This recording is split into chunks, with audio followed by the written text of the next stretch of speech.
Okie dokie. Hello, everybody, and welcome to the Quill and Blade live event. Quill and Bay.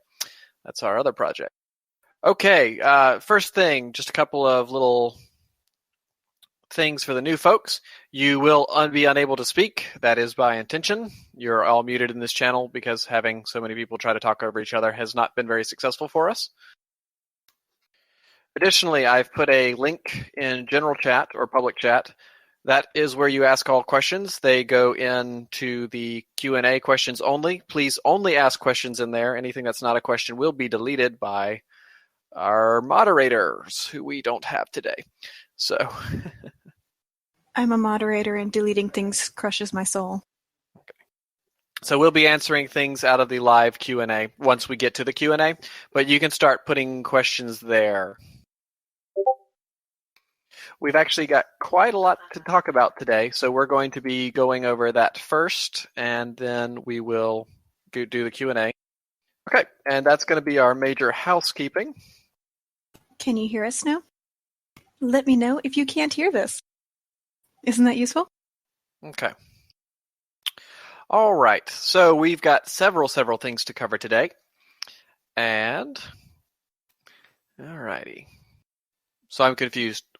Are we actually not being heard, or are we just playing? I'm not sure. It looks like most people can hear. Okay. Oh dear. Okay, excellent. Okay, so the first thing that I'd like to kind of go over is where we're at on the Memoirs of the Royal Guard printing. We have been doing very well on pre-orders, and I mean like really, really well, far more than I thought we would. And we're currently sitting at, it looks like 56. So that's where we're currently at, 56 orders, pre-orders. So with that said, Painted Wave has begun the cover, which is excellent. She's got some good ideas. That work's been commissioned, and she's already off on that. And we plan to have the editing and the cover finished by the end of this month, which means we're going to be shipping in March. That's a pretty exciting thing for me, and I'm hoping it's exciting for y'all, but that is going to be, moving on. Now, with that said, I've thought about it a lot, how we're going to do this and whatnot. I will not be taking any orders that are not from pre-orders. So I thought I was going to be able to work that out, but the system we're using, it just doesn't make sense to. So if you do not pre-order by February 20th, you will not get a book. There's just no other way around it. There won't be extras. There won't be a second order. There won't be a compilation. There won't be a codex. If you don't pre-order by February 20th, I'm sorry, I won't be able to get you a book. That's really what it comes down to. Once we finish Memoirs, we are going to move on to Crystal's Wishes, so we're not going to have time to go back. Anyone that does get a book, we will basically sign it in a way of however you like, from whatever character you like. We'll Not personalize. What? Not whatever you like. Well, don't give such freedom. It's anyway, too late now. So anyway, it will be personalized. Each one will be personalized and numbered, and there will very, very, very, very, very, very, very likely never be another print run. So just keep that in mind. And, if you really want one and it's getting close to the date, we can possibly work something out if you reach out to me. I'm not draconian, but again, if it's the I forgot Ansel, please help me. No, go away. That's just... Like I said, I'm trying to do this, turn this around in a reasonable period of time. Crystal's working hard on the editing. Painted's working hard on the cover. So that's going to be it for that. So that's the big thing. Once we're done with that, we will be moving on to Crystal's Wishes Book 1. And it'll be the exact same situation. We're going to start taking pre-orders. I'll have a much, much, much better idea of what the costs are. And I also think that for this book, I think they're going to be cheaper than I've quoted because I've estimated everything at the worst possible rates. So my suspicion is when you get your final invoice, it's going to be smaller than what I've quoted. The cover, no. No one will see the cover until the book goes out. and I'm committed to that with Painted. Basically, the first people that will ever see the cover will be the people that get the books. Once that are out, then the cover will be released. But no, the very first people to see the book cover, and it is a unique cover specifically only for this book, they will get it first. And then there will be a smaller watermarked one for general populace. But no, that's again for everybody that makes this happen. That's kind of how it is. Okay. So if you have any questions about the book, go ahead and throw them in there. We'll start hitting all the questions up, but we're going to kind of go through all of our agenda because we have a ton of agenda items here. Okay, next thing, Trials of a Royal Guard. We have been, storyboarding a lot, and I've had a lot of planning going, what I want to do, especially, after the feedback from Secrets. I'm taking another slightly different change of style and route with this one. So just like I changed from Memoirs to Secrets, I will change from Secrets to Trials. And Trials will be launching on February 29th. I was planning on launching this month, but the fact that it's leap year just seemed too good to me to not do it on that weird date. So, yeah, I'll be launching Trials on the 29th. So that leads us into Crystal's Hopes. I'm sorry. I'm not as prepared as Ansel. I'm probably going to be launching it before Trials launches, just because it takes place slightly before. It takes place right after the honeymoon. So I haven't quite figured out exactly when I'm going to launch it. Mostly because I feel like I've built my plate up a little bit too much. Because I guess I'll distract from my lack of preparedness with the Lovey-Dovey sequel is going to launch on the 14th because I can't resist Valentine's Day for that. That one, just as a precaution, will have a very loosey-goosey update schedule as opposed to my normal things where I try to keep it strict. So that one, I don't know how often it will update because once I post it, I'm probably going to shift to working on the hopes. But I just feel so unprepared. I'm so sorry, y'all. Okay, we'll circle back to that as she kind of collects her thoughts. Next up is the Scene of the Quarter, Quarter 1, 2016. The winner was the Azurite Pink Pony and Soren playing cards. This was decided on by our Patreon supporters. They get to nominate and then vote on this. That was their choice.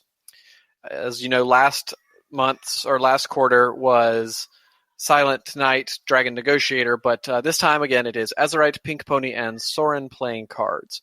We have not contracted that workout yet. Obviously we want to work with Painted, but she's contracted to do the cover, so we might do that one with a different artist, just depending on what's necessary. Yes, Mango is having a bird fit right now.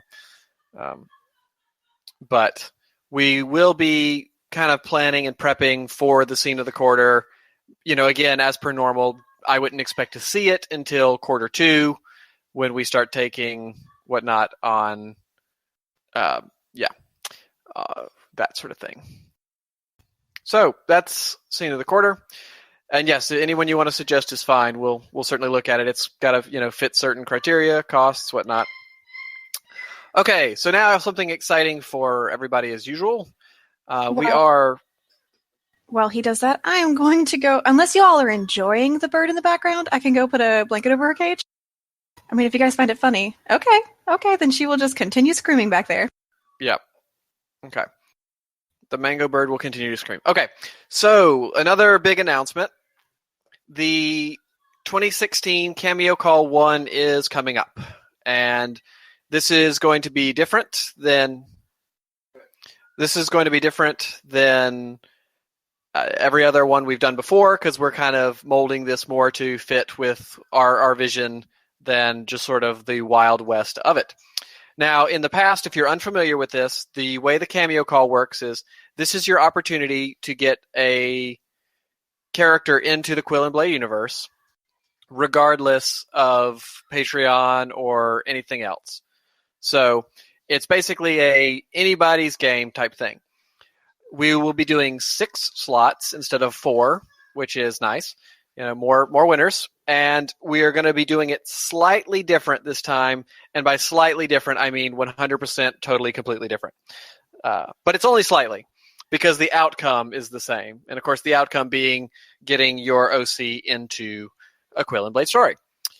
We will do 6 slots, and we're going to simplify the entry. All entries will be through the Quill and Blade site, which is going to basically require an OC name, a general physical description, a gender or sex, whichever you prefer, and a pony type. And basically, we're going to kind of maybe throw in there like a general, what does your pony's talent or job or something? Something very basic to keep it simple. We will not be doing any specific stories. We're not splitting it Crystal and Ansel. It's basically going to be no, Patreons will not have rigged dice anymore. That's something we're not going to offer anymore. Because now with the roster and the casting calls and the legacy for patrons, it's just too much. It's just going to be, this is something for the non-patrons. If you win, fine. If you don't, fine. The only other rule is if you won last time, you still can't win. You can only win every other one. So, obviously, if you won a cameo last time, you can enter. It's just you're not going to win because you can't. I try to spread it out a little bit. Okay, so let's talk about rewards for the cameo call or cameo call. We got to change the name of some of these things because they all sound the same to me. First place. All right. So first place, we're going to basically be delivering the bird. Yes. Do y'all really want me to keep talking over this bird? Okay. It's really loud to me. It's very loud over here. I'm going to go cover her. Okay. There. We have muted the bird slightly because, yeah, it's really distracting. Well, yes, but some user, that's because I know you live in a Disney world where birds sit on your windowsill and sing to you. Okay, I totally lost track. What was okay? Cameo call? Is that what I'm talking about? Okay, let me gather my thoughts. She got all crazy in there. Okay, so first place. Yes, that's what I'm getting at. Basically, for the first place, we're going to offer the equivalent of one of the high-end Patreon rewards. And what that is basically you will get to work with either Crystal or I, or both of us, and say, hi, this is the character I really am trying to do. Help me fit it to Quill and Blade. And we will. That character will pretty much most likely get a whole scene, because if we kind of go to that level of detail, we're going to get a more or less super usable character, and that's first place. Yes, characters that have already cameoed can return as long as you did not win the last time. And again, though, we are doing away with the general anything goes cameo. It's going to be tailored to Quill and Blade. Now, second place is through second, third, and fourth. The cameo call form is not open yet. Okay, questions. Go ahead, and any of the questions about the cameo call, please just shoot them into the live Q&A, and we'll get to them when we start doing Q&As.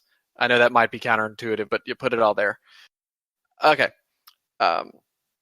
We will be doing for second, third, and fourth, we'll get a one-time entry for a roster character, or not a roster character, a casting call character, which if you're not a patron, you don't know anything about. It's a secret to y'all. But more or less, on the back end of Quill and Blade, there is a back end for Quill and Blade that has more or less a job board. And the job board, it has characters, you can apply to them, and if your OC fits and meets the requirements, then it goes into a lotto. And if you win the lotto, then basically your character goes in. And these are they're roles that show up more, but of course it's less of your OC. If you want an example, Pink Pearls, who shows up in both Sunny Day and Velvet Stories, that is a more or less, that's the example of it. It's a pretty cool thing because, again, Pearlsy shows up a lot because it fits really well. So that's what it would be. So first place, you work with us for a character. Second, third, fourth, you get the right to win one casting call slot. Fifth and sixth is a permanent slot in the roster, so your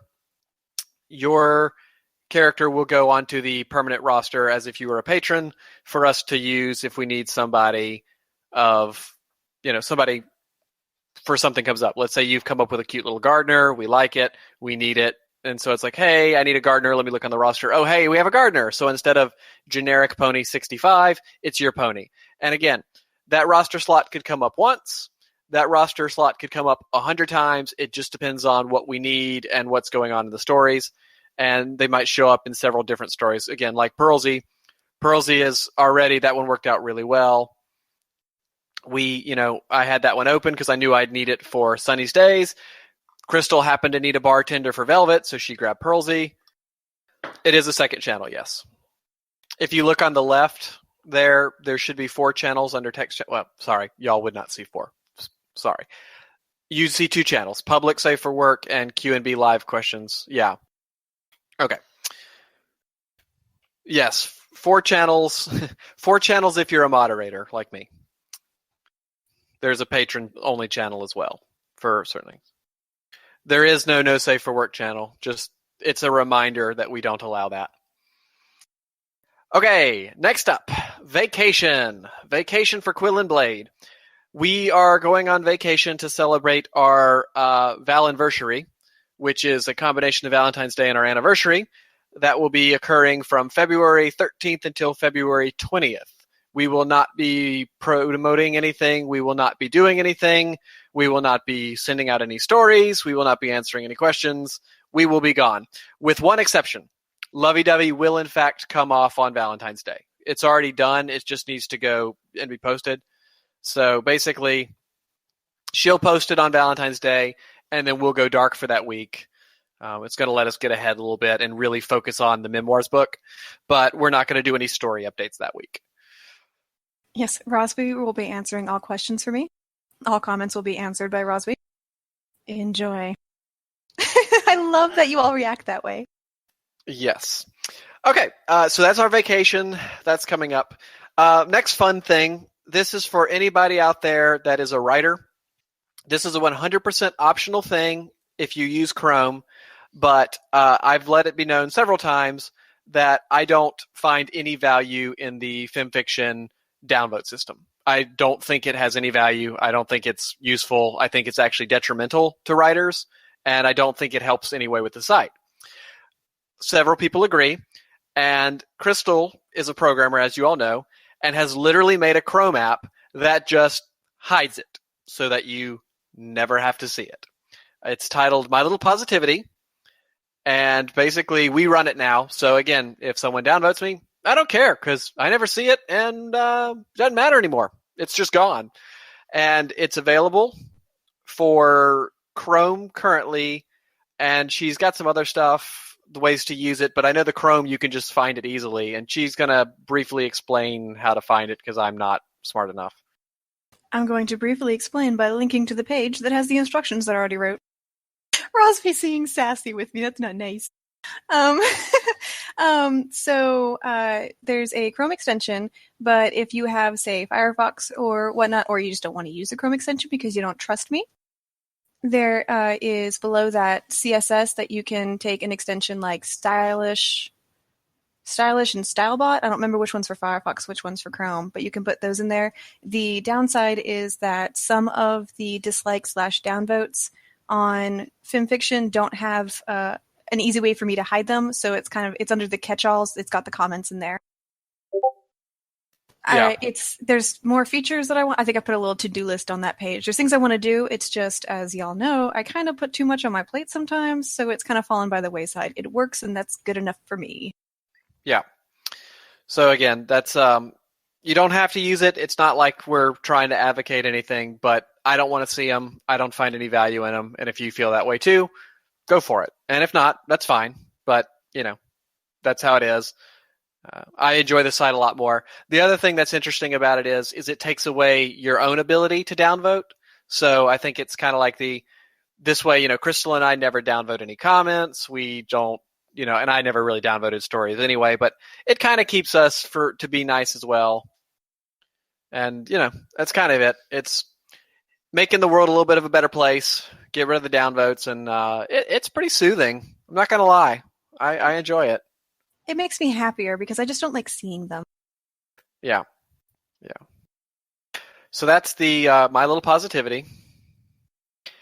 And then basically that leaves two things. If we want to go back on and discuss a little bit of Quill and Blade Beta, Crystal, for non-patrons. Oh, okay. Well, if any of you have had a character through the general cameo calls, sorry, I'm talking real good here. If you have ever had a character show up in a Quill and Blade story, you now have the ability to edit that character's information, such as the personality, cutie mark description, stuff like that. If you don't, well, you can still enjoy the prettiness that I have done, which is now characters have their own little sidebar that you can see their information as well as all the things they have been tagged in. I will give you an example. Just give me 1 second. There is Azurite that has her information on the side, and okay, I'll use Petal. There's Petal. So theoretically, if you were to get a character in through the cameo calls and whatnot, if you are logged in and that character is associated with your account, you can go to your profile and that has a list of all your characters with an edit link, and if they've shown up in a chapter, or if we have tagged them appropriately in the chapter they have shown up in, it'll show all that stuff. And if you do have one and it's not tagged and you know a chapter it's in, just let us know and we'll tag it. You got to remember we've got about 200 chapters to go through, which is excessive. And also, if your character is on this list that I'm about to link and you have a Quill and Blade account, please let me know so I can associate it with you. And that is the dummy FimFic user account for ones that I know don't belong to us, but I don't know where they go. Yeah. Any help with that would be great, and it's fine if not, but, claim your character. All you got to do is create a little Quill and Blade account, and you can manage it and within reason. You cannot submit images. You can submit sources to images.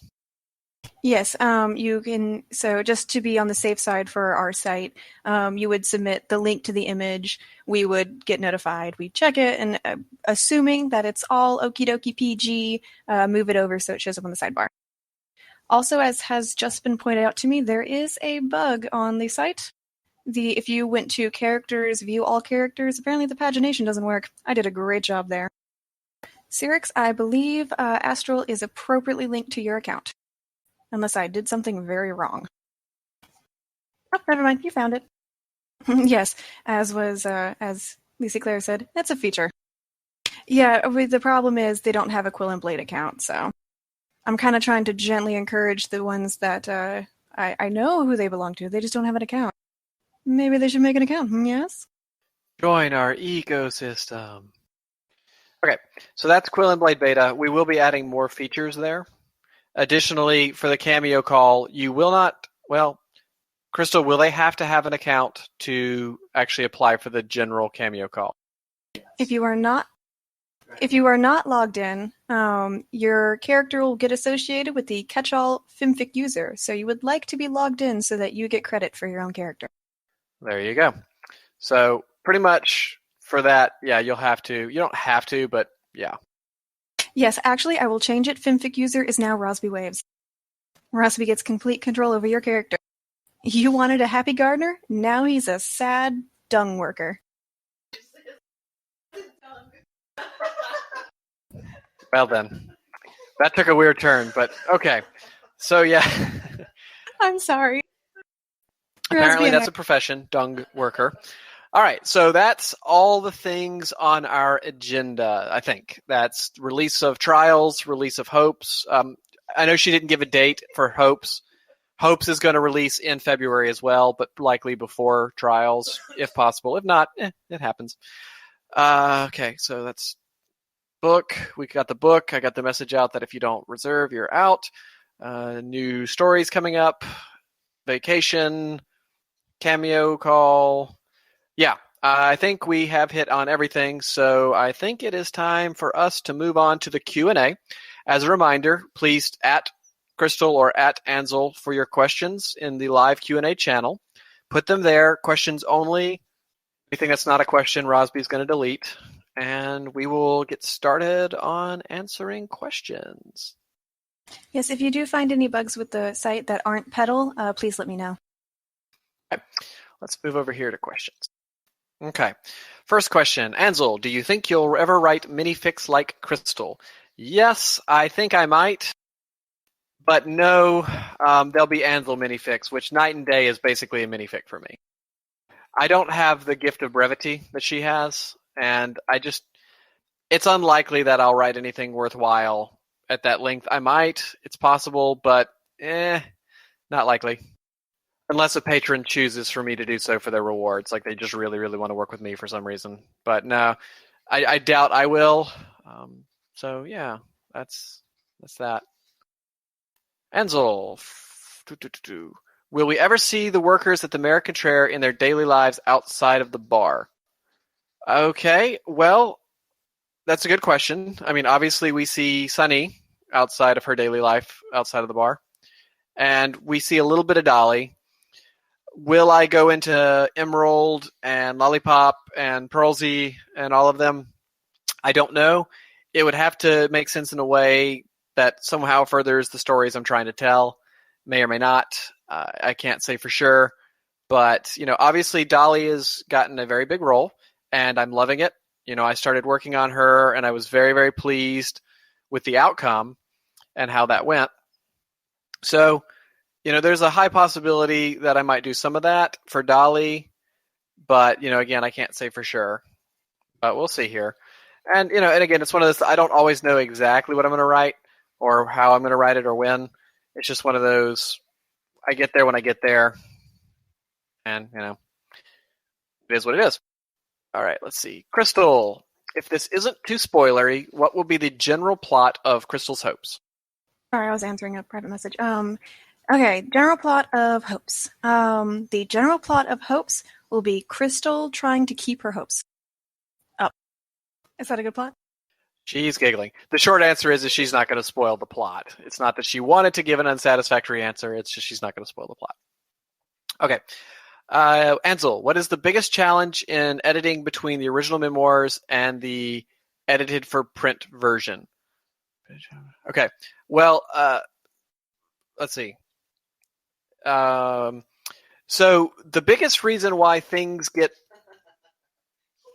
and they're laughing in the background, the biggest reason why things get missed in the original versions of anything is because Crystal and I have to produce and write, well, I say have to because we're going to actually cut back probably a little bit.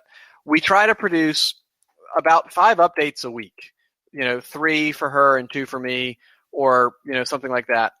And there's just not a lot of time to write and read and edit and, do this and keep going forwards. Now, for the made to print, which is, of course, benefiting the original story, we spend a lot more time. When I did my edits, because I wasn't having to worry about hitting a really close deadline and getting all my stuff out, all I had to do was, kind of go through it slowly, read it slowly, make whatever little changes I was going to make. It was easy. And then Crystal goes through it very slowly while a robot reads it to her. And that's, the challenge now is it takes a lot more time, but we get a lot more consistency out of it. And it's frustrating to me because I read through it pretty slowly recently, and she's still catching things that I didn't. The robot's really good about that because, when it says something that's really, really off, you catch it. Whereas in reading, you just gloss over it because our brains are conditioned to do that. They're just conditioned to bypass it and ignore it. And that's, that's just kind of how we are. That's fine. It's frustrating.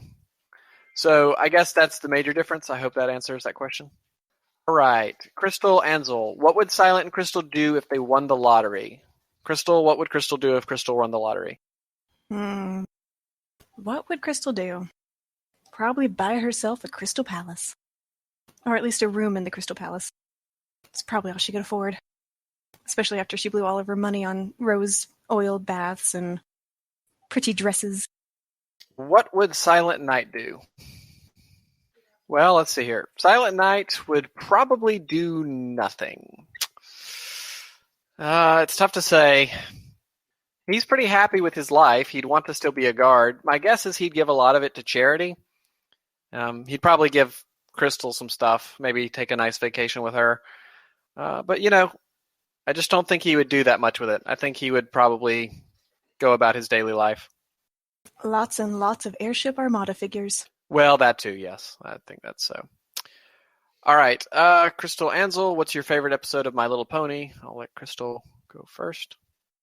I always think of the one, I don't remember which season it is, but where they're running around the castle, the two sisters all scaring each other inadvertently. That one's my favorite, if only because of Rarity screaming, "I just wanted to restore fine art." And then when she's crying under the banner going, "She's with me." I just love that one. Then second favorite would probably be another Rarity episode, the one where she gets trapped by the diamond dogs. This is whining. This is whining. Yeah, that is I really like that one too. I guess I'll have to say for a favorite, mine's going to be the original episode with Luna, because that's what created Memoirs.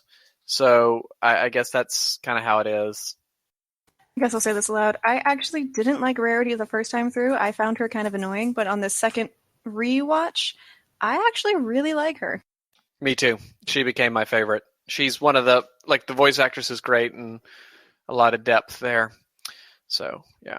Okay, Ansel, when it comes to the Griffins, are we going to see more characterization and, for the lack of a better word, humanity? It seems we haven't had a lot of time to see the current conflict from their side. Well, yes, we will definitely, by nature of the way that Trials is going to work, see more of the Griffins. The only real Griffin characters we've seen so far are Alton and Alistair. We'll see a few more in Trials, but again, what's to remember is this is primarily from Silent Knight's perspective and how he views the world and sees things. And, Griffins are not his favorite people. So even, one of the things that I do is I don't try to tell a 100% accurate and unbiased account. That's not a goal. In fact, it's counter to my goal, which is why you will often see intentional inconsistencies between Crystal's wishes and Silent Knight's perspectives, as well as between Azurite and other people's perspectives. Because, I like to believe that anyone that tells a story later on is going to put their flair in it, whether they mean to or not. But we will see some Griffin characters. We will see some characterization of them. But again, it has to be very clear here that it is still going to be through Silent Knight's lens. And however that is how it is. All right. Let's see. Ansel, I noticed that many of your characters have had bad things happen to them in the past that continue to affect them deeply in the present, such as Silent Knight's losing ponies in the Griffin Lands, Azurite having to kill a pony, and Winterspiller having the nasty breakup with Kara Moment. Is there a reason that a lot of characters have had tragic events in their lives? Yes, because that's reality. This is what it comes down to. I feel very strongly about that. Now, I lead a very wonderful life, in my opinion. I'm a very lucky guy. I have far more positive than negative by a large margin, but I've had some really bad things happen. There's been some tragic events in my life, and that's what slice of life is. Slice of life isn't just I went to the store and came home. I've had people my age killed. I've had friends that have suffered PTSD from going to the Iraq wars and Afghanistan. I've lost people close to me, but at the end of the day, the whole point is I really like to show a character that's going to have these things happen and how they deal with it and overcome, because that's what makes them interesting. So, Azurite is an expression of some of my anxieties that I have and how to deal with them. Silent Knight's expressions of some of my, issues as well and how he deals with them, plus also trying to pay homage to the people that actually suffer from this in silence. The Kara Moment thing was to make it so that Winterspear was not such dramatically hated when she ended up with iridescence, because that was planned not super early, but it was planned.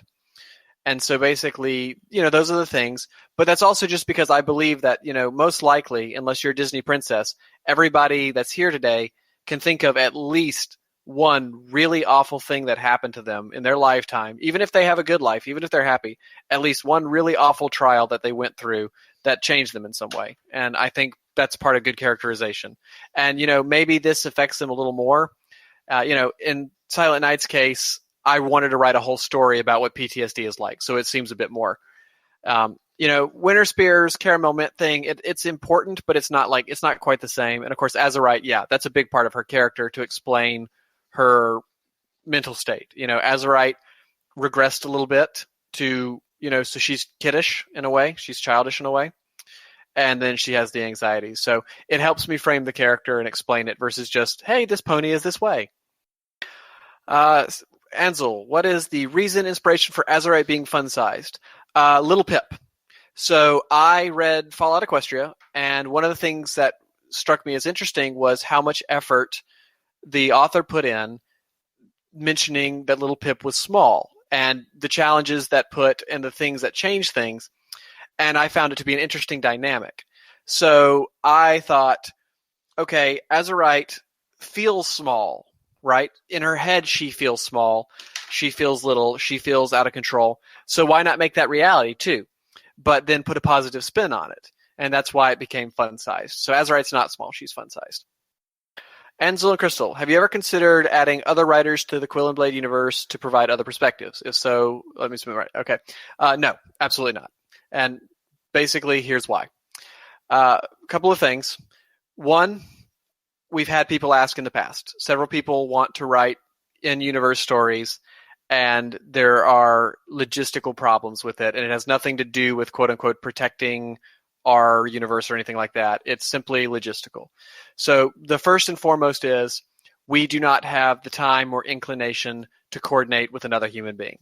We are married, and even being married, it is incredibly difficult to coordinate and create as much as we do for this universe with the two of us. So to add a third party would not be additive, it would be multiplicative in the difficulty.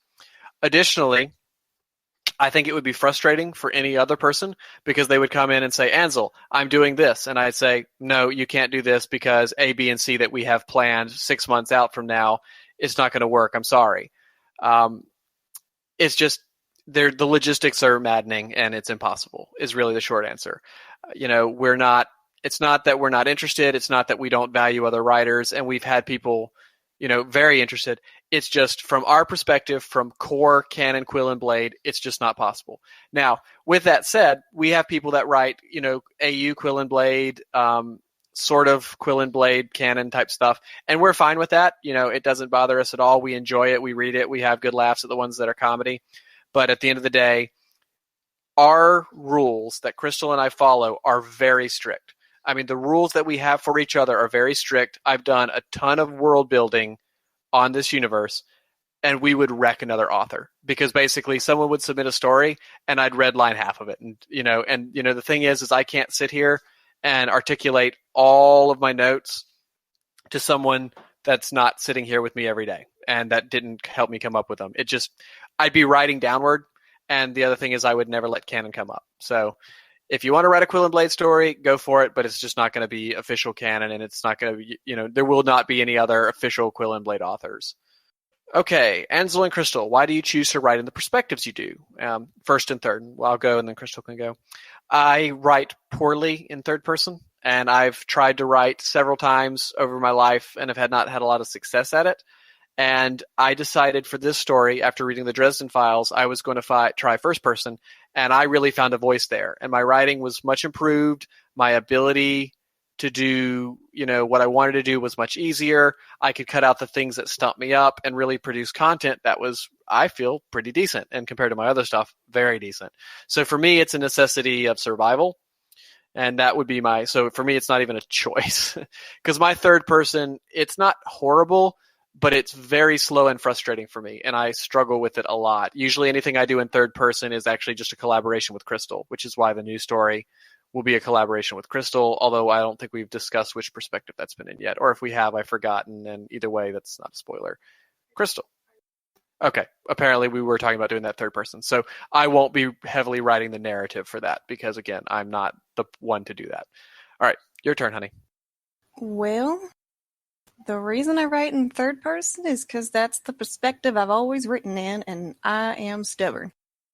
I don't know why. It's just, I guess I just prefer it. I don't really know. It's just easier for me, I think. I am going to try to write Horsey's story first person because I think her situation is better from her perspective, getting to actually directly see her thoughts and her feelings, so I'm going to try that for that one. And then I also have another story that I'm going to try writing first person, the Velveteen Mask sequel, because again, that's something that I think just works better with the very limited scope of only one person's influence.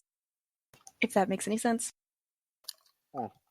Hansel and Crystal, will the new stories be the usual awesomeness? Well, on this perspective of Trials, yes. Trials is going to be a shift back towards the direction of memoirs in some ways, and then a completely different direction in others. I'm excited for the challenge. Secrets was a big challenge for me. I wanted to challenge myself as an author, do something different. And, I took a lot of risks, and some of them paid off, some of them didn't. And I'm going to do the same thing at Trials because, at the end of the day, I'm so blessed that y'all enjoy the stories, but I have to write for me and what I want to try to do, and that doesn't always, isn't always agreeable. And Trials is going to have some stuff in it that is definitely not going to be agreeable to y'all, and that's just kind of what I have to do. It's where I'm at. It's what I want to do, and yeah. So I feel like it will be pretty exciting. I feel like if you liked memoirs, you'll be happy. I feel like if you like Secrets, you'll be happy. I feel like if you liked memoirs better than Secrets, you'll be happy. And then there's some stuff that you probably won't be happy about. So that's Trials. I personally think Hopes is probably going to be my awesomest. I'm just going to drop the microphone on that one. There you go. Hopes to be the awesomest. Crystal, does Raven know Shorthoof? If so, how do you imagine it would to I imagine she probably does, and I've never given it thought, so it works like magic. I'm really good at giving y'all, not real answers, and I'm sorry for that. Ansel, will we see more Miley hooves? Yes, you will see more Miley hooves, but potentially not for a while. So Miley will not be appearing, most likely, in the first arc of Trials. So, yeah. Ansel, what's the story behind Miley's name? I liked the name Miley. I don't remember where I got it. It's just there are a list of names in my head that I like, and I wanted a cute name. And Hooves is directly related to Derpy Hooves because Miley is my Derpy Hooves, and I wanted a character like Derpy, but not quite to that level.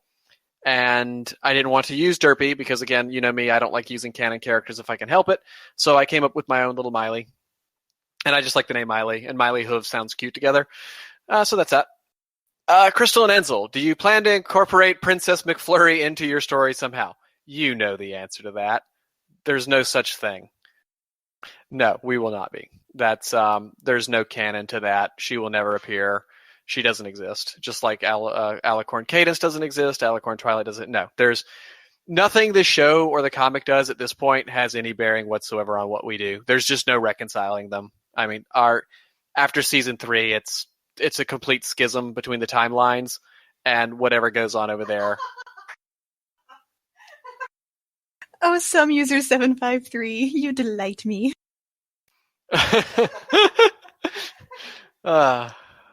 Anyway, Ansel, do you have examples of your first foray into fiction a la Crystal's Genesis? I do not, actually. Not because I'm embarrassed or anything. It's just, most of my fiction is in the form of role-playing notes. I'm a world builder. That's what I do. I mean, that's where my skill set are. World building and storytelling, not in writing. And that's really it. Crystal's a writer. I'm a storyteller. They're not the same thing. You can be both. I am not. Crystal can tell a story and she can write. I can tell a story and I write okay with her help from editing, and I do very well at world building. So most of my stories are oral and I normally come out through role-playing games. So I've used the same setting for years, and the story is kind of like memorized and the different parts of it. So I'll write some stuff down, but no, I don't have any fiction in a way that Crystal does. I just never did. Enzo Crystal, have you considered incorporating Mango into your story somehow for no reason at all? Mango is one of the employees at the Mare Contraire because she's the bird contraire. but she's not a parrot. She's a pony. But that's where I cameoed Mango. She looks like Mango. It hasn't come up yet, but yes, Mango is an employee at the Mare Contraire. Maybe. I don't. I'll probably, now that it's been pointed out, I'll probably throw a Mango cameo in there one of the next times Velvet goes to the Mare Contraire. So. But yes, the Mango at the Mare Contraire is in fact Mango. Let's see here. Ansel Crystal, will you write more stories from other ponies' perspectives? Yes and no. We're getting away from retelling the same stories over and over again from other people. So as you see from Sunny will focus on some of the same time frames, but we're kind of like, one of the things that made us interesting to people initially was the fact that you could see the same thing from two different sides. One of the things that we're getting tired of, and I think some people have commented about, is that, sometimes they don't feel like there's a lot of value there, which, I don't agree with, but that's neither here nor there. Will we be writing other characters? Yes. Like I said, Sunny's getting her time now. I might do a Winter Spear or an Iridescence. I haven't decided yet. Velvet, of course. Horsey will get her story, and then this new story, we'll have a different pony.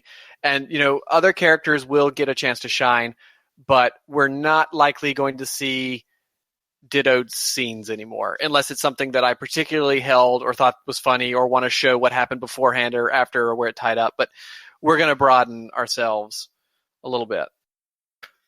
Okay, was I offended by the cameo of Sunny? No, not offended. I thought it was okay as far as, her characterization was a little strong, but it's a different universe and more gritty, and I can understand that. Can we submit legacy characters to the cameo call? Yes, you may. There's no problem with that. Crystal, have you ever considered making a game based on the universe, as in the Quill and Blade universe? Probably, yes. Crystal, go ahead. I would assume so. I am not a game programmer, so props not. And we'd have to seriously consider the legal ramifications, but... Oh yeah, there's that too. Yeah. Ansel Crystal, has one of you had an idea that the other has rejected? Yes. Can't think of any off the top of my head, but yes. We go back and forth, and sometimes we get snippy, which is pretty funny. Can you think of anything off the top of your head of that we just disagreed on? And Silent Night dying? Oh, that was a big one, yeah. For memoirs. Yeah, there was a big disagreement on that. That would be one, yeah. Oh, okay. Silent Night in the original draft never made it off the train. Well, I mean, he did, but he died afterwards. Yeah, he never made it home. That was the original draft, is because it was meant to be a one-shot story. So basically, he did what he was supposed to do. He died for Princess Luna, and so that every other pony could make it, and that's that. I cried and said no. Yeah, and truthfully, and part of it is I didn't want to upset her, and two, as I was getting towards that point, the story had much more investment from readers than I thought it would, to be honest with you. And so I was like, well, maybe I shouldn't kill this character. So, yeah, he got PTSD instead, but no, originally Silent Night never made it off that train. Or, not alive anyway. His body did. Yeah, when he told me that was his plan, I actually cried a little bit. I was like, you can't do that. She did. Ansel, why does Silent Night like zucchini so much? Because I do. I love zucchini, and we have a hand puppet that loves zucchini, and yeah, zucchini is awesome, and everybody should eat more of it. Crystal, will Mango make a lovely cameo in hopes Ansel will Mango meet a grisly end in trials? Aw, you know us so well. Rosby's cackling over here. No, I don't plan on killing Mango in trials. And I don't know if Mango will appear in hopes. Maybe like in the background, y'all can be like, "Oh, I know who that green pony is." That's Crystal. how y'all talk. Crystal, will we ever meet Frank? Depends on if Frank. Shush. Depends on if Frank exists. I'm sorry if that was actually legitimate kind of offensive. I'm completely joking, and I'm very sorry. What was offensive? Okay. Anyway. Crystal, how much will we see Red grow up in the stories? For example, will we see him start using full sentences and go to preschool and the like? Sorry, I got distracted by someone trying to harass me into a song. You want to talk about offensive? That's offensive. What was the question? How much will Red grow up? Will we see him, growing up? We will see Red growing up. And it's gonna be adorable. Red's got quite a destiny. He's gonna be the next Alicorn princess. Yes, that is 100% true. Except for it's not. Crushing my dreams. Okay then. Ansel, do you play Armada and X-Wing miniatures? Oh, yes. Yes, I do. I play both. I played a lot of X-Wing, tournaments, leagues, all that and more. Runic and I play a lot of X-Wing. We haven't lately because there haven't been, new stuff, but yeah. The short answer is yes. Okay, the next question. Will some changelings show up in the QNB universe? Probably not. There's enough going on right now. They definitely will not show up through the Trials arc. If I keep going after that, maybe. But there's too much going on, and it's just I don't want to add that. And truthfully, to me, changelings are the zombies of My Little Pony. And I don't mean that in a negative way, even though I clearly mean that in a negative way. But the point is there's 1,000,000,001 changeling stories, and there's some good ones, there's some bad ones. But the point is there's a ton of fanon on changelings, and I just don't want any part of it right now. I don't want to hear, oh, well, Ansel, actually, this hive, and this queen, and Chrysalis, and Flufflepuff, and Sneakers, and Skittle. I don't care. I don't care at all. So I've got so much going on right now that we have to resolve. There's just not any room for them. Okay.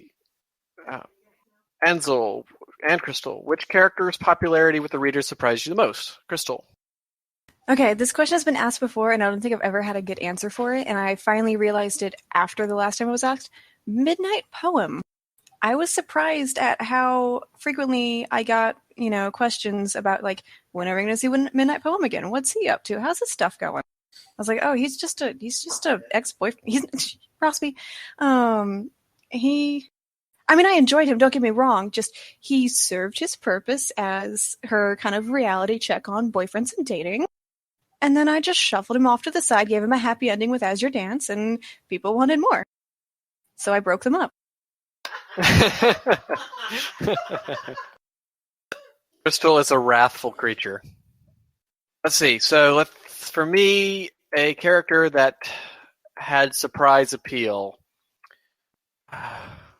In some ways, a lot of it's been predictable on who, like I expected people to care about, they cared about.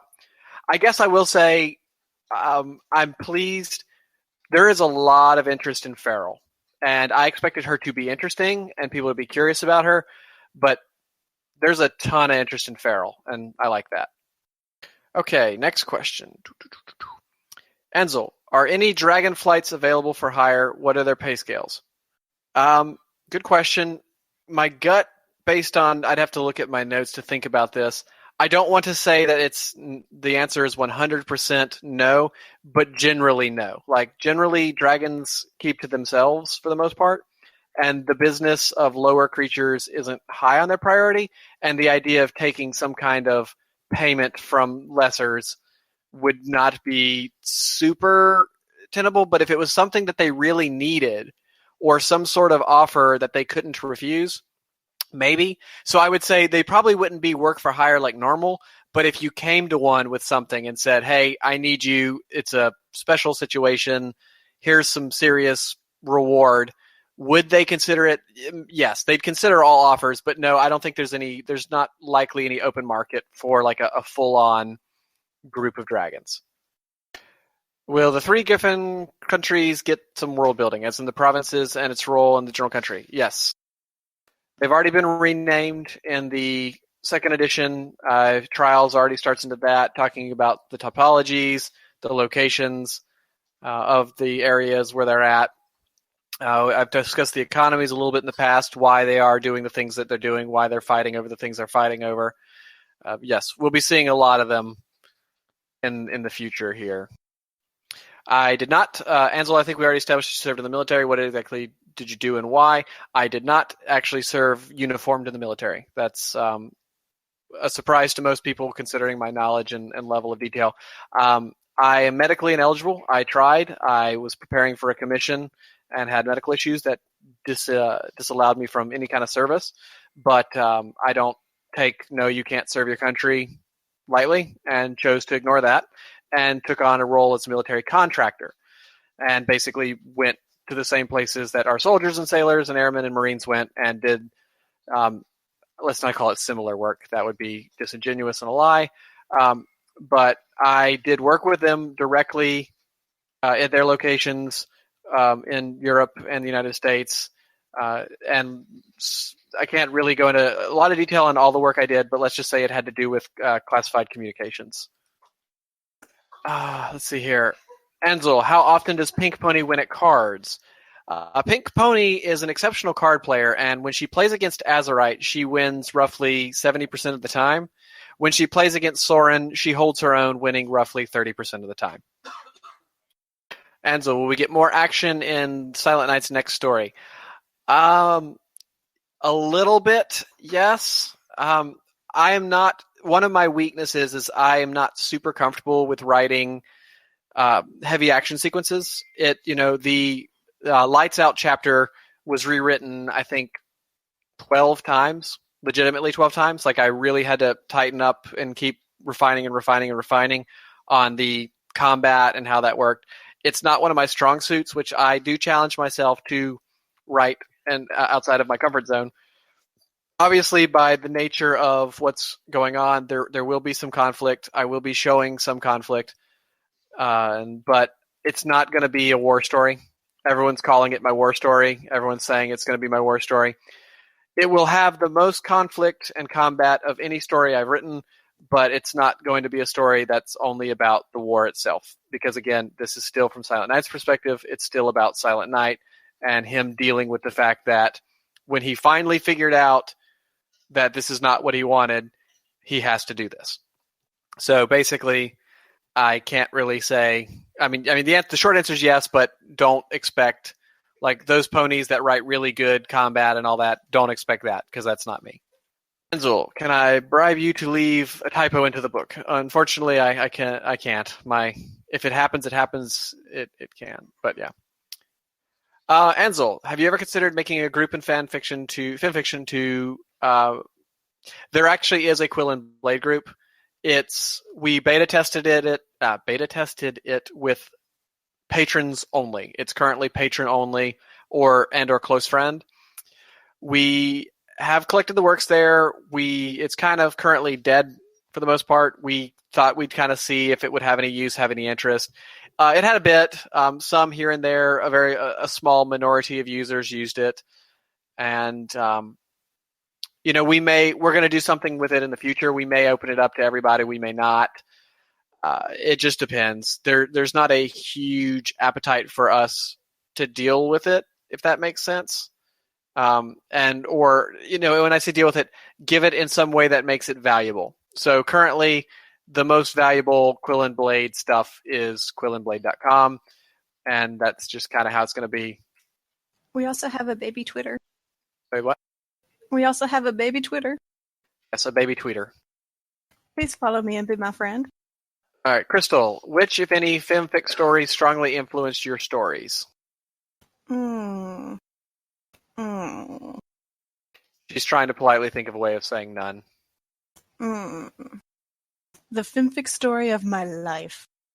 As Rasby just said from his dead, dying corpse, the possibility is not zero. But yeah, really, we don't take too much. Like I said, the only thing I got out of Fallout Equestria, other than just being impressed with the story planning and the world building and how much effort that went into it, was the fact that Little Pip was short. I mean, that's. I hate saying that. I know that sounds like harsh and like completely rude and egotistical. It's just I get inspired in weird ways, and I don't read a lot of film stuff. I just don't. So I guess I'll put it on record. Part of the reason why I can't really think of too much is I started my femfic career in secret from Ansel because I didn't want him to know. And I primarily read Fluttercord shipfics because that was my thing. Yeah. So those don't really have too much impact. No offense to their writers, just I need ship fix. Crystal, what sort of phobias does Crystal Wishes have? What sort of phobias does she have? I don't know if she per se. She probably has a little bit of a lingering fear of. Oh, well, that's a good one. Yes, actually, yes, yes. Silent dying. The risk of injury to Silent would be a big trigger for her. I can't imagine a situation she would be in the future that would bring that fear to light. But that would definitely be a fear of hers. Also, probably a residual fear of changelings. Yep. Okay. Are any of your OC ponies that aren't people yet adoptable? Um, I don't think I have any that I would adopt out yet. I can't think of any. Typically, when we create them, they have a purpose right then, so it doesn't lend itself well to that, I guess. Okay, let's see here. Crystal, seeing as you're talented at giving non-answers, have you ever considered a career in politics? I haven't considered it, but I am now. A career in politics to abolish people who want me to sing.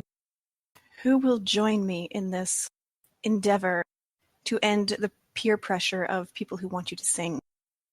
All right. And let's see here. Ansel, do ponies have war machines, or is their conflict still confined to person-to-person combat? Yes and no. So basically, there are no apple tanks.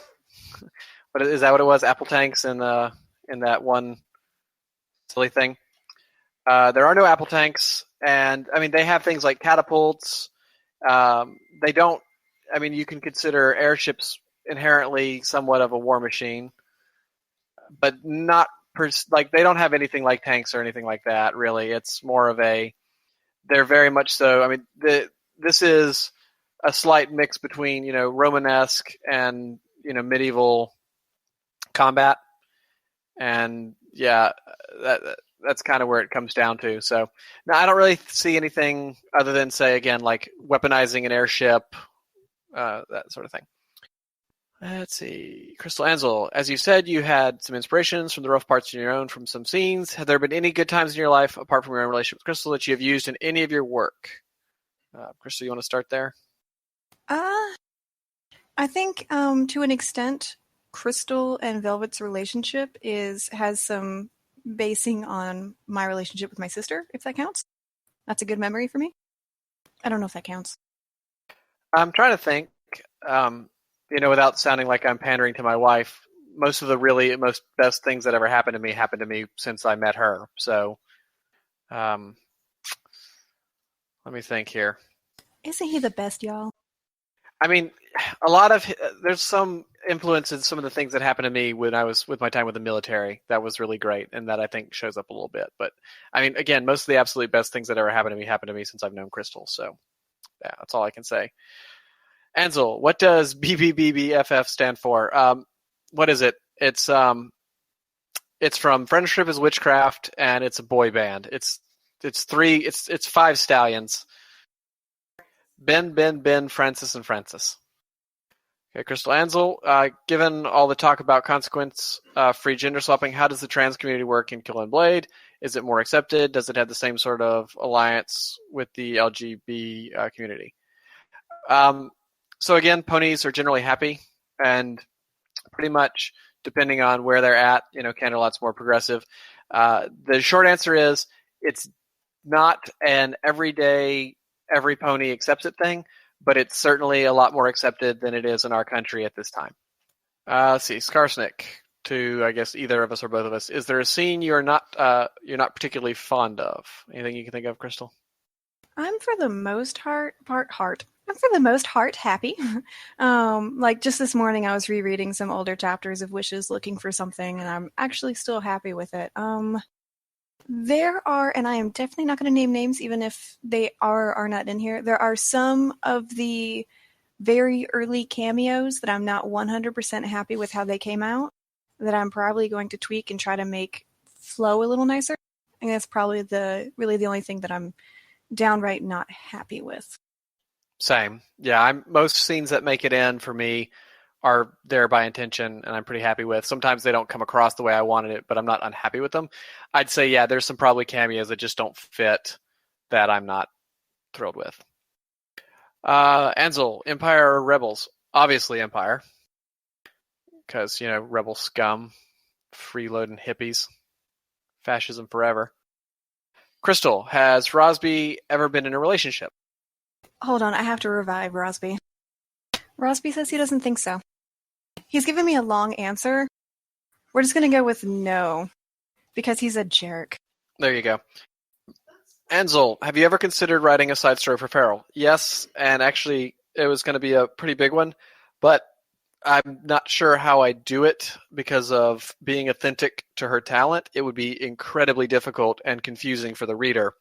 So it's something I've been working on, and I plotted it for a little bit where basically it would rotate where the first chapter you would see would be in the past, then the second one would be in the present, then the third one would be in the future, and it would rotate through the three. But the problem is it would be a story that would have to be most likely written third person, because if it was from first person, you would have no idea what was going on. Because Farrell sees three visions at a time. They differ, and she remembers all as if they've already happened. So when it actually happens, that's like a fourth time it's happening. And she tries to figure out which one's happening during that time, but she remembers the other three. It would be it's a challenge, and I'm not there yet, but I'd like to. Ansel and Crystal, although I'll let Crystal answer this one. Who is more eccentric, Runic or Lovey? That is probably the hardest question I will have to answer all day. Rosby believes that Lovey has a method to her madness, therefore Runic wins. The more eccentric. Okay, and so Crystal, other than Rosby, are there other characters based on people you know other than yourselves? Well, so there's no real character directly based on me, and there's no real character directly based on Crystal. Parts of each character come from us, but like Silent Night and I are not the same, and not remotely in a lot of ways. And in some ways we are, so I take a little part of each. Runic is loosely based on our friend who is Runic, but not really. Again, Rosby's loosely based on Rosby. Well, okay, maybe more than loosely. I don't include a lot of people like that, so not really. But we'll take what we do is we pick parts out of people. Is what happens. Ansel, will we ever learn how Pink Pony keeps winning at cards? Maybe. I might cover it in Azurite 3. The trick is I was working on an Azurite prequel, didn't like it, scrapped it, and don't really know what I'm going to do with the third one yet. So we have to see what's next for Azurite. Will there ever be forums on QuillandBlade.com? Probably not. We'd probably just, once we figure out what we're going to do with the FimFiction group, just open that up. I don't understand the next one. Will you fix the Quill and Blade page, Crystal? What's wrong with the Quill and Blade page? Are you talking... The view all characters page doesn't paginate properly right now. Is that what is being referred to? I mean, the answer is whatever bug it is, yes, I'm going to fix it. I just can't fix it right now. Then yes, once we're done with the Q&A, I'll fix it. This next one's kind of spoilery, but you can answer. Will Crystal write a story in the future that is important to her and get it rejected by her publisher? Or it will be rejected by a publisher, but it's kind of spoilery, but you can... I don't know. Again, Crystal Ansel, will we see the introduction of Changeling character into your stories? No. Like I said, it's highly unlikely. It's just, we've got so much on our plate, so for the time being, whenever they got bounced out of Canterlot, that's where they ended up. So it's unlikely that with everything going on that we will have any changelings anytime soon. Ansel, how did you get the idea for Pink Pony? Pink Pony's real, actually. So we were at an amusement park. Oh no, actually Pink Pony came first. I thought. I don't know. Anyway, I just liked the idea. So Azurite, one of her neuroses because of what happened to her is that she regressed and she's somewhat childish, right? She's kind of rejected being adulting a little bit because adults have to kill and foals don't. So she obviously likes plushies and stuffed animals and stuff. And I just liked the idea of one being so big because that it would be the size of her. And then the irony was we were at a carnival and at an amusement park, and there was a pony that was bigger than Crystal. And it was this giant thing, and we tried to win it. And of course, we didn't because carnival games. But, pink pony's a real thing. There is a picture of the real pink pony somewhere, actually. I don't know. Offhand, I cleaned out my pictures not long ago, so I'd have to find it. Ansel, how far into trials are you? As far as actual written chapters that are in draft state that I consider ready to go, 1. That's it. As far as planning, knowledge, whatnot, I'm not very far. Or I'm sorry. Rosby's over there laughing at something, and it's really got me.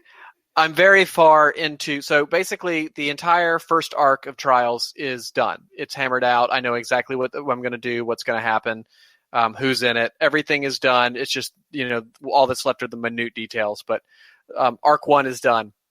Arc 2 is basically done. I know exactly what's going to happen. I know the beginning and the end. The middle's a little thing. And arc 3 is not entirely solidified yet because I'm not 100% sure on how I'm going to tie this all up, but I've got it there. Let's see here. Will I update Sunny Day today? Nope. I only update on Monday and Wednesday. Ansel Crystal, who is the faster writer? Crystal, you want to handle that one? Ansel. There Legit. you go. I write a lot faster than Crystal, which is weird, but it's true. I think it's just because she does a better job, or she agonizes more than I do. I agonize. Yeah, I agonize. Yeah. So, but yes, I churn out content a bit quicker. Oh, okay. Let's see here. Ansel, is Azurite a lot younger than Sunny? She's not a lot younger. So in Sunny's days, when we see Azurite, basically Azurite would be at Canterlot Prep, which is not directly but loosely analogous to middle school, high school. So in Quill and Blade, ponies do not have direct relations to how human children progress. So what we look at now is human children do not all, but in general, preschool, elementary school, middle school, high school. And then some folks go on to college. That is not how ponies work in our universe. In Quill and Blade, all ponies go to what you see in the show, right? That's what we see with the Cutie Mark Crusaders. That's elementary school. Okay, that's elementary school. That's a required school. You have to go to that. All ponies go to that, and it's free, provided by the kingdom. After elementary school, you go to a preparatory school. That's what we would kind of know as like a middle school / high school. That's the level of adult education. So ponies go to preparatory school to prepare them for life. So they go to that. When we see Azurite in Sunny's days, she's in preparatory school, but she's at a full care center after school, basically. But she goes to a preparatory school. She's finishing that up. Then some ponies that want to go on to an academy, which is like a high school / community college for us. And that's where, that's the higher end ponies that really want to focus on educating. And that's pretty much where it ends for some, except for those that go on to university, which we're talking like super scholarly, what we would consider PhD type stuff. So Azurite is roughly, and again, we don't use years the same way either, but Azurite is roughly, and again, roughly doesn't mean actually, about the equivalent of 5 years younger than Sunny. But, equivalencies aren't exactly there.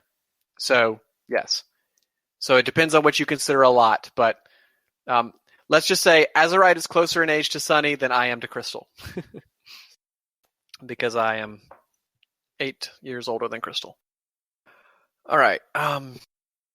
Can we get Rosby on a mic? Sometimes he does. Today is no. Today he's on a mobile device sitting in a nest looking at us. And okay, here's Rosby.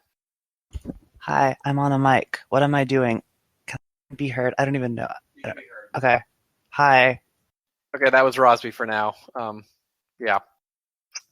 Ansel, will we hear about the Griffin Army's formation types and doctrine? I don't think I'm going to get that macro. Chances are is no. And again, remember, this is loosely medieval, so the level of organization is there, but not to the extreme, and it's certainly not like modern. And again, if it's not material to the story, no, there will be a lot of militarism, but it's there. Let's see, Ansel, with your previous answer on Silent's view of Griffins in mind, does that mean Trials is going to involve some discussion on racism, jingoism? No. I don't think Silent Night's general racism for Griffins kind of in some ways got resolved with Alton. He still distrusts them. He still doesn't necessarily like them, but he's not in a situation where flat out racism is going to be in his mind, and it's not, and that's not, while that's a very serious issue and something that I take very serious, I'm not trying to, racism is not a theme I'm trying to tackle in Trials, whereas PTSD was a theme in Secrets. It's not my direction for this. This should be fun. Rosby, what's the most hilarious thing you've ever witnessed Crystal do? I'm not giving up my headset for that. I was going to link some of Rosby's art to try and get him some commissions. So maybe that's the weirdest thing. Trying to promote you. Okay, well, that's currently the end of the question queue. We've got about 30 minutes left, though, for what we cut out for this. Well, 28 minutes. So Crystal and I are going to take a little break. If you guys want to think up some other questions, that's fine. If you don't, that's fine. We'll come back and just do a general, we'll talk in the chat.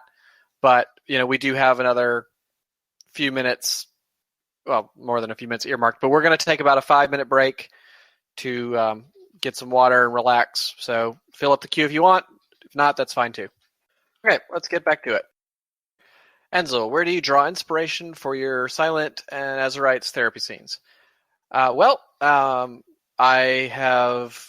I was 20, I started therapy and did it for about 3 years, and then occasionally do see someone every now and then. I don't have to, now it's kind of quarterly, but I've been through therapy on a couple of different occasions, so it's not unfamiliar to me. And mostly that's where I draw some of it and trying to get at the root of what it is. And then just mostly kind of writing in, from how I would imagine if I was a counselor. And then I also had some work with that I did in the past. But anyway, mostly from my therapy scenes and my first therapist, who was really, really good. She was a behavioral counselorist, was her specialty, and she was a nurse practitioner, and she didn't take shit. So you'll forgive the language, but there's no other way of explaining her. All right, let's see here. Ansel, how often are you sent Quill and Blade fanfiction? How often does it actually complete? Not super often. We've had a very healthy share, I would say. I mean, for an AU of an AU, I've been amazed. And some, people have spent an exorbitant amount of time doing some really fun stuff. And it doesn't come in too often. I probably get a request to do it about every week or every other week, depending. It's slowed down a little bit lately because I give everybody pretty much the same answer. You're fine. If it's fine if you want to do that, I'm not going to participate, which is what I tell everybody. And so a decent amount. Have you ever read a story that was the most depressing yet so good you couldn't get your hands off of it? I find that large portions of Fallout Equestria were really depressing, but he had done such a good job, she, I think, had done such a good job of capturing the Fallout theme and then tying ponies in a reasonable way, that even though there were some parts that were really dark and really depressing and really that I did not, that made me uncomfortable, I kept going. So that'd be the one for sure. See, Crystal, if you could be anywhere you wanted right this instant, where would it be? It would be in a place where the pagination on the all characters page works. I mean, it would be on the beach. Enzel, if you could meet up with Silent Night somehow, what would you say or do? I am of the funny belief that ponies are in fact tiny and that they're not even the size of our ponies. More than that they're, like, the analogy between their world and ours is that they're like just bigger cats. So I would probably just give him orders and tell him he was going to be our house guard / pet, and I think he'd deal with that. I'd go. I'd use my knowledge on him and of his inner thinkings and whatnot, and he would just assume I was his god and would accept it. That's my answer. Let's see here. Crystal, why exactly do you not like to sing? Because I have low self-esteem and high anxiety, and that sounds like something that would trigger both of those. Yes, hands. Ta-da! Enzo Crystal, what would you do as an ill-realized person at all if you suddenly appeared in the Quill and Bay universe for no reason at all? Assuming I was a human in Equestria, I'd be very disappointed. And I mean, like, extremely. Like, if I'm going to show up in Quill and Blade, I would be very, very disappointed to be a person surrounded by ponies. If I showed up as a pony, then I would just say, oh, sweet. Now I don't have to worry about lots of stuff, and I would just go about living my pony life. If I were a person, then I would probably try to work out some sort of humorous horsewife situation. Like, we're not with a horsewife. I mean, like, that situation where it's just funny, the way Richard and Brownie work together and whatnot. So yes, that would be my plan. I would just be the human, and I would start over. Because other than like missing the people that are here, I could I fully generally believe that the Quill and Blade universe is a much happier, nicer place than our particular one. So I'd be okay with it. Universal healthcare, although they would have no idea how to care for me. That's kind of scary. Universal healthcare, universal education. I'd be good. I'd swear allegiance to the Alicorns. Ansel and Crystal, what's your favorite country to visit and why? I've never been out of the country. Oh, I guess I have. I went to like the Disney special island, and I went to Nassau. So I guess the Bahamas is the only country I've been to outside of the U.S. I've been to Mexico. I've been to Germany. I've been to Luxembourg. I've driven in Belgium, and of course, several island nations. Outside of the U.S., definitely Germany. Rosby says China, but he's never been there. Yes, I have. When? My last year of high school. I was there for a week. Oh, apparently. Well, excuse me, Rosby. Gosh, Rosby went to China. Know your VIP, Ansel. Rookie mistake. Ansel and Crystal, elves or dwarves? Any setting of your choice. For me, elves. I like the harmonious with nature more than the strip mining. I also don't like stocky characters. I don't know why. I've never really been into the dwarf thing. And I don't want women to have facial hair. It's fine if they choose to, but the woman that I'm with, I prefer not to have facial hair. So I'm going to go with elves. Additionally, because I don't mind being pretty. And yeah, all elves are pretty much pretty, even the guy elves. Crystal, any thoughts on elves versus dwarves? Specifically, the Lego elves. Rosby and I recently watched that, and I'm a half fan. I'm a fan of the concept, but not the execution. So it is. Let's see here. Enzo, will Silent Night receive any more promotions? That's spoilery, but there's a lot of story left, so I would say it's safe to say it's likely. Enzo, will any other nations or people of significance be drawn into the coming conflict? Again, spoilery. There are 4 Griffin Kingdoms, and to say whether or not for sure maybe one of them would get drawn in it was not something I want to give out too early. So that is certainly the chance with the volatility of that continent, especially considering not too terribly long ago, a generation or so back, the 2 of those kingdoms were already in a fight, and now there's a different fight going on between one of those kingdoms and a different one. So possibly so, and possibly not. Crystal, what's your favorite book and or TV show? Favorite book would be On a Pale Horse by Piers Anthony. Favorite TV show would be Barbie: Life in the Dream House.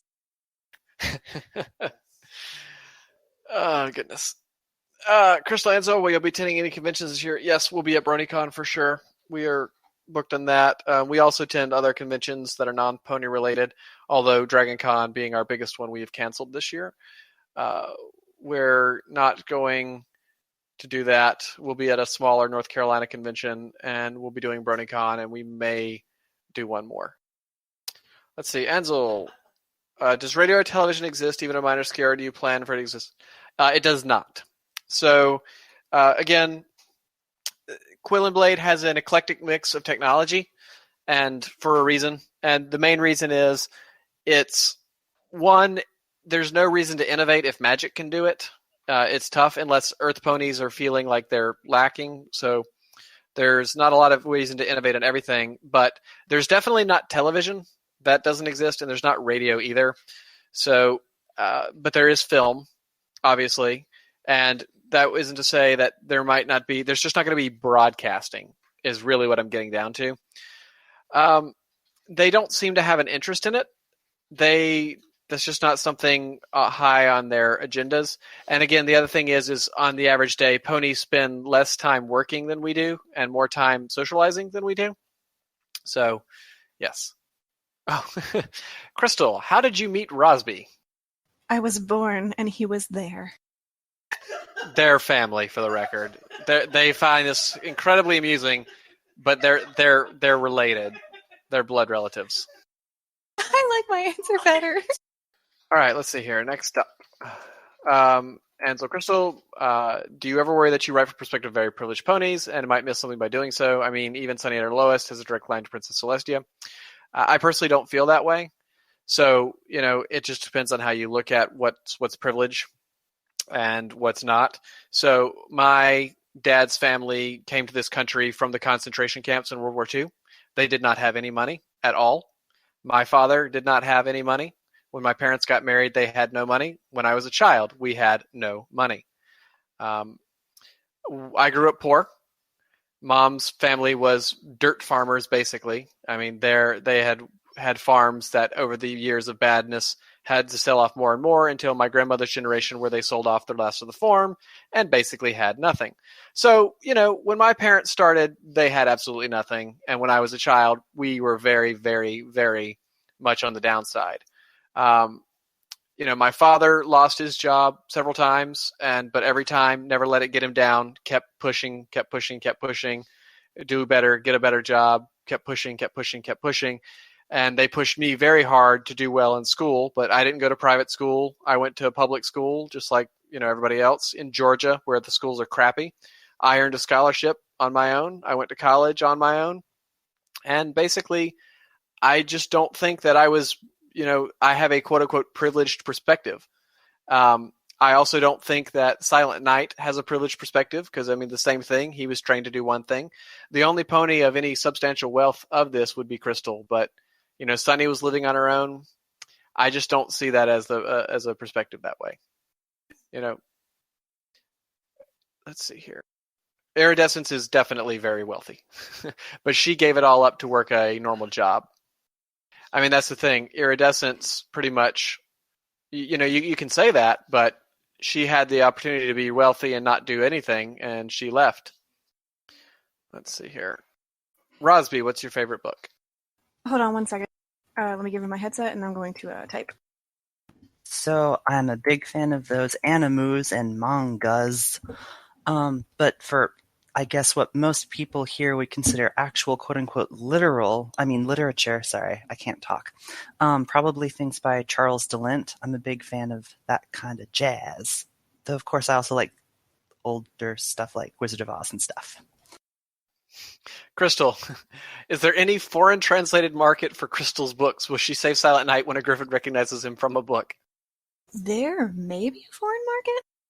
I'm actually I'd have to defer that to Ansel. I'm not the world builder here. I just play in the sandbox he builds. That's a good question. So Crystal's circulation is relatively wide, not huge, but relatively wide. She's very successful in her genre, but it's not like she's I guess, how is it? She would win awards for her romance books. She would be comfortable, but she's not like a mega Stephen King type author, obviously. But that doesn't mean that, I guess I'd have to think of, is there a market for pony romance in Griffin and other lands? So I'm not sure. I'd have to think about that and look into it. Ansel, have you ever broken a bone? Yes, my toes several times, and they're not quite right because of it.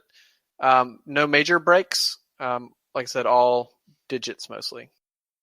Rosby, do you ever tease Crystal and Ansel about what they write? Headphone shuffle. Um, Maybe a little, but then they tease me about some stuff I draw, so it's kind of give and take. Rosby, if you could change one thing about in-book Rosby, what would it be? Being way more consistent with his age. Unfortunately, we kind of just shoved him in like as a cameo thing in Ansel's story and was like, oh lol, he's so and so, he must be old. And then he appeared in Crystal's story and was like, oh, he's super young. It's all good. Whatever. That. Okay, let's see here. Rosby, what's the worst prank you've played on Crystal? Well, apparently I would probably say accidentally, completely, and utterly hijacking this question and answer session from the two actual stars of this. I'd say the sandwich. So Crystal, she would say probably, so last night she did something dumb, I don't even remember what it was, and I threatened that I would squish her sandwich, and so she completely forgot about it, but I hold on to things. I'm a grudge person. And so like an hour later, I don't even know how long, so she was unwrapping her sandwich, I just came over and smushed her sandwich, and she was like, why did you do that? And I had to remind her of why she deserved it. And I was there. Ansel, are polymorphous marriages legal in Quill and Blade? So the answer is they're not illegal.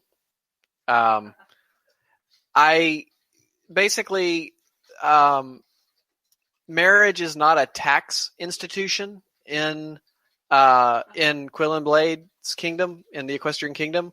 So the state doesn't have any. The state can't regulate marriage because it's not a tax institution, and thus it's basically up to pony communities and pony what few religions that they might have.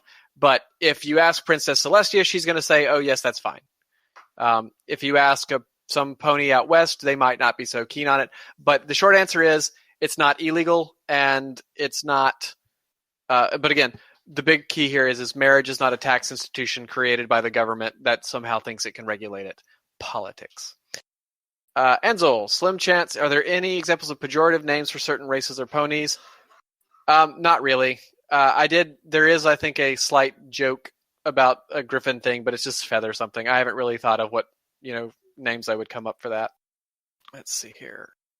Let's see. So actually, Crystal Rosby, as an older brother, I play a multitude of jokes with my younger sister, and as a result, she's a multitude of funny stories to tell. Are there any stories that y'all care to share? But they're not siblings, but they are blood relatives. I'm thinking of tons of different stories, but not necessarily on playing jokes. Just the usual stuff like squish 'em with sandwiches and things like that. I'm sure there's a whole storybook of stories I could tell that I just can't think of right now. Lots of cute stuff from when we were kids, though.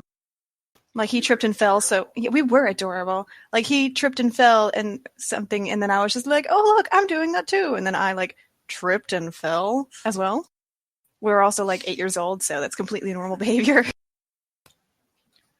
I am your father. There was also a phase, since Ansel seems to be busy, there was also a phase when we were 11 where we pretended that we had imaginary Tenchi Muyo. What were they called? The cat bunnies? Yes, we went to a Disney. Yes, the Cabots. So we went to Disney in Florida, and we had to leave our Cabots outside the roller coasters and whatnot. It's adorable. He's mortified. It was adorable. I'm sure our parents thought we were just so weird. Okay, so that we're going to close questions now because that's our time. We'll finish up these last ones, but no more questions, please. Let's see here. And let's see, will we see iridescence more in the future? Yes, but again, iridescence will not feature prominently in the first act of Trials. Ansel, with all your patrons and followers, what's the most stressful aspect of managing such a responsive fan base? The biggest one is making sure everybody gets time and appropriate answer, because I do believe very highly in being responsive. And if you're going to take the time to talk to me, I'm going to talk to you. The problem with that is I can't talk to everybody to the extent to which that they may want to talk to me.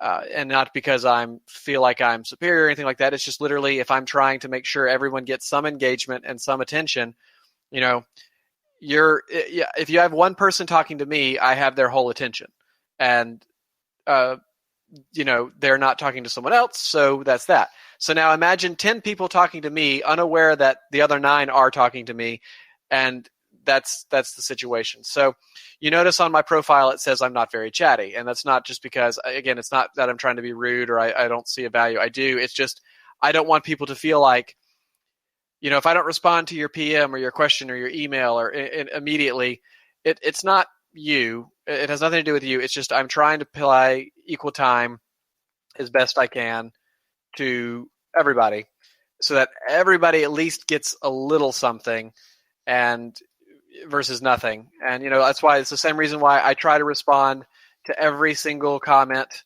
as best I can. And that's why, again, I don't write necessarily back as much as you write to me, and it's not necessarily like I answer every question you wanted to have answered, but at least you got an acknowledgement that, yes, you're there, I do care.